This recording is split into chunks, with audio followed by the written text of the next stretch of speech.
Happy Tuesday, Boca Raton. This is City Councilman Scott Singer back at you with another edition of the Boca Beat. Let's talk about a couple issues that are important to a lot of residents. First, schools. A lot of people have been talking about schools. Our grade A schools in Boca Raton are highly rated Boca Raton schools and are also popular Boca Raton schools. It is true that some of the schools have been overcrowded because of great demand, increase in population. The school district gave a presentation to the City Council describing the reasons for this, and it was basically native population growth. People like our family are having more kids. That's a good thing. So what is the school district doing to respond to this? Well, already in the 2020 school year budget, they have 800 seats slotted to be added at Spanish River High School. And that'll address a couple key issues. One, of course, more seats at Spanish River, but two, more relief for Boca High, which is one of the more crowded schools in the district.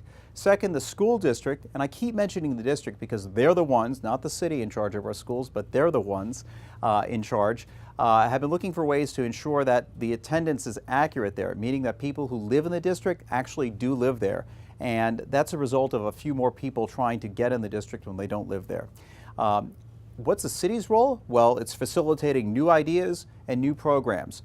In particular, last month the opportunity came for Boca Raton to get a whole new school, one that's been in the school budget but not yet cited. At the last City Council meeting, I mentioned this and had some back and forth exchange with school district representatives and the City Council about possibly tacking on that school here. Please tune into future editions for Boca Beat because this news is ongoing. Second, there are new programs that the city can offer to facilitate better use of our schools. In particular, I'm proud to have partnered, that the city is now partnering on an idea I had for mental health counseling with a provider of counseling services to our two local high schools. It's a pilot program that's been in place in other schools, but not yet in Boca Raton. This is the first time a municipality has gotten involved, and for a modest grant, we should have some counseling services available to students who want them. Mental health treatment is lagging woefully in this country and in the state, and it's up to us to try to deal with the problem before they get worse. So I'm proud of that initiative and others that we're enacting. Let's turn to the golf course, specifically the Ocean Breeze Boca Chica golf course deal that the Beach and Park District has been exploring. That deal is still on track. At our last City Council meeting, we had an update where we discussed the interlocal agreement. That's the agreement where the city is going to provide financing so that the Beach and Park District can complete the purchase and then start work on the course. The goal, of course, is to get that course open as soon as possible with as little or hopefully no lag time between the closing of Boca Municipal out west and the opening of the soon-to-be named Boca National course at Ocean Breeze. Already the district has gone out and received bids, offers back on their request for bids for golf course constructors, architects and designers to design the new course. Some of the things that came out at the City Council meeting that I pushed strongly for, more resident input. Originally they were not going to have a public session where they were going to talk about the bids and select the process. That's changed, and the public will be having a seat at that table, as I always try to have them at.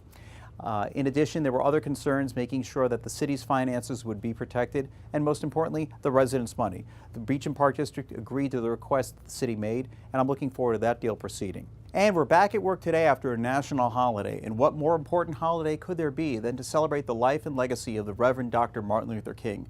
We in the city of Boca Raton had a wonderful ceremony, as we've had for more than the past 20 years, honoring the life of Dr. King. It was over at Ebenezer Baptist Church by the Dr. King Memorial, right off Glades Road in the heart of Pearl City.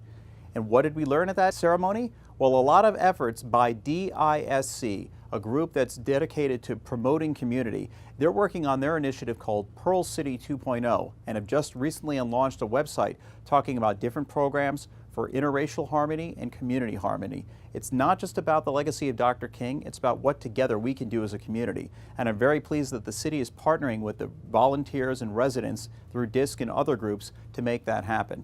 So here's the trivia for this week. We were in the heart of Pearl City, and for those of you who don't know, that's the original district of Boca Raton. When I say original, I mean original. That historic district, and designated as such, dates back to 1915. When African Americans were sharecropping and living in that community. Boca Raton actually grew up around Pearl City, and that community has thrived and remained a vibrant place of our city, and it's very important that it do so.